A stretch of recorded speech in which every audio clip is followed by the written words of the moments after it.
Where does this Spider-Man rank compared to the rest? Let's find out.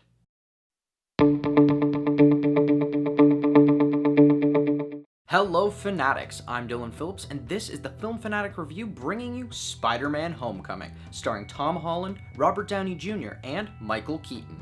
First, we'll tell you what the movie is about, and our initial thoughts. Then we'll move on to some spoiler-free likes and dislikes. We'll finish up with our spoiler-heavy thoughts on this film, and our final word.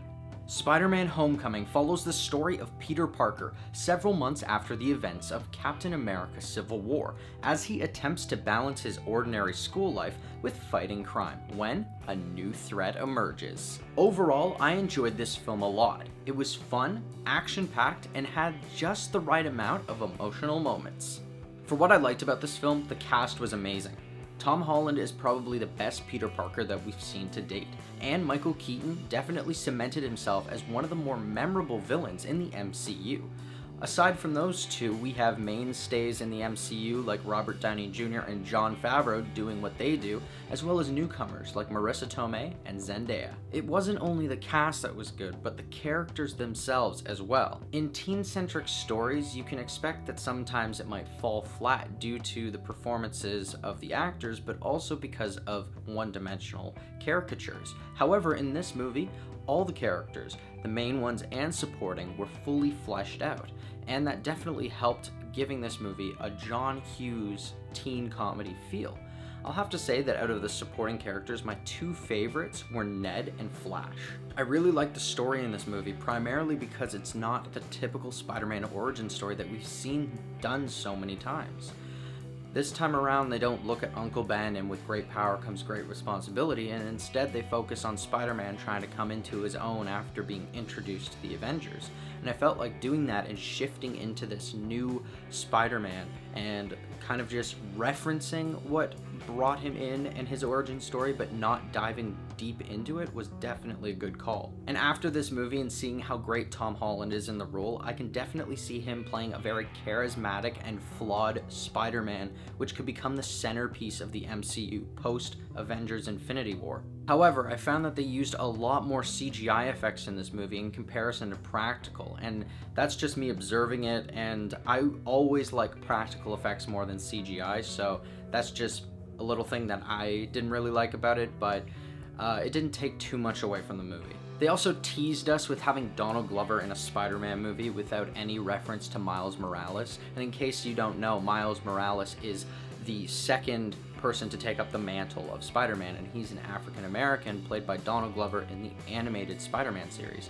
And so to have him in this movie and not have a reference to it disappointed me a little bit. But to me, the biggest problem was something that the filmmakers did with a particular character, and I'll explain that more in the spoiler section. And that's it. I have no other complaints about this movie. It was a thoroughly enjoyable piece of superhero cinema. And that's where I'll end our spoiler-free thoughts on this film. If you want to hear our final word or rating of this film, pause now and click the link in the description, because now it's time for spoilers. Now, a couple of reviewers have come out and said that Uncle Ben was not mentioned throughout the film, and therefore he might not even exist in the MCU yet, and he might eventually come along because Marissa Tomei is still quite young for an Aunt May, and so she might eventually meet him.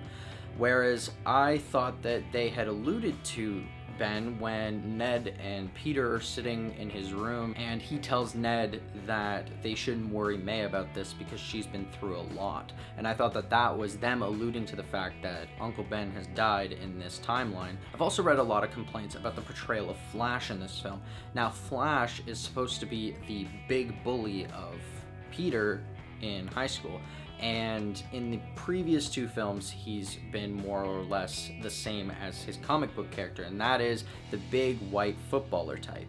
And in this movie, instead what they did is he's not the athlete, the jock that's trying to bully and terrorize Peter, but instead it's his intellectual rival. And I found that that was a great take on the character, because it's definitely bringing it into modern cinema and modern storytelling, because Peter Parker and Spider-Man was written a long time ago, and that was kind of the norm for setting up a bully. But bullies nowadays are not necessarily all physical and brutal. Instead, they could be intellectual and manipulative, and that is what they did with this character, and I thought it was a great take for pushing it into the 21st century. And Michael Keaton is such a great actor. He was able to make us feel and relate and understand his villains' motivations, which not a lot of Marvel villains have done so far. In fact, most of them have been prototypical I want to kill the world sort of guys, and this character actually had something driving him. And that reveal where he's Liz's dad, that had the whole theater gasp in unison. I didn't expect that to happen, and it was a huge plot twist for a Marvel movie that I thought was just following a typical formula. But my biggest problem with this film is the fact that the filmmakers decide to reference Zendaya's character as MJ, and then afterwards come out and say, oh no, she's not really Mary Jane, she's just a different character, and that's a nod to the original MJ. I think that's a bunch of bull if you ask me. Were people upset after seeing the movie because Zendaya's MJ was not the stereotypical white redhead that they saw in the comics and that Kirsten Dunst played in the original Spider-Man? Much like Flash wasn't the white, big, beefy football player in this one too. I think Zendaya's MJ was quite entertaining throughout this film, and she definitely gave this film more of a John Hughes vibe because she reminded me a lot of Ali Sheedy's character from The Breakfast Club. However, Marvel just couldn't face the backlash that this wasn't going to be a white, stereotypical, red-headed Mary Jane and went, oh never mind, we don't want to do this, we don't want people upset at us. Bend the rules, innovate, explore, be the ones to create the new thing that everyone else wants to do. They'll look back and go, wow, we should have done that. And that's what they should have done here, and they didn't. And to me, the best parts of this film were definitely the homemade video that Peter Parker makes on his Civil War escapade. Then we have the teen drama that's very John Hughes-esque throughout the entire film. Every scene with Michael Keaton, because he absolutely kills it. Then you have the two action sequences with the boat and the plane, and finally, the bunker scene. So, with the thoughts heard, here's our final word.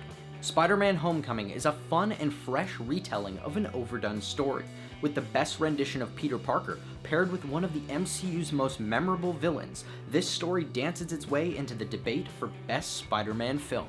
This film is entertaining with a lot of twists and turns that I didn't anticipate, so I'm gonna give Spider-Man Homecoming an 8.5. Thanks everybody for watching our review. Are you planning on seeing Spider-Man Homecoming? Or if you've already seen it, do you have something to add? What did you think of the story? Let us know in the comments below. I'm Dylan Phillips, and this has been the Film Fanatic Review. If you liked this video and you want to see more, hit that like button and subscribe to our channel. Check out our latest Fanatic 5 video where we discuss the top Kevin Spacey roles. Don't forget to follow us on our social media. And until next time, Fanatics, keep it real.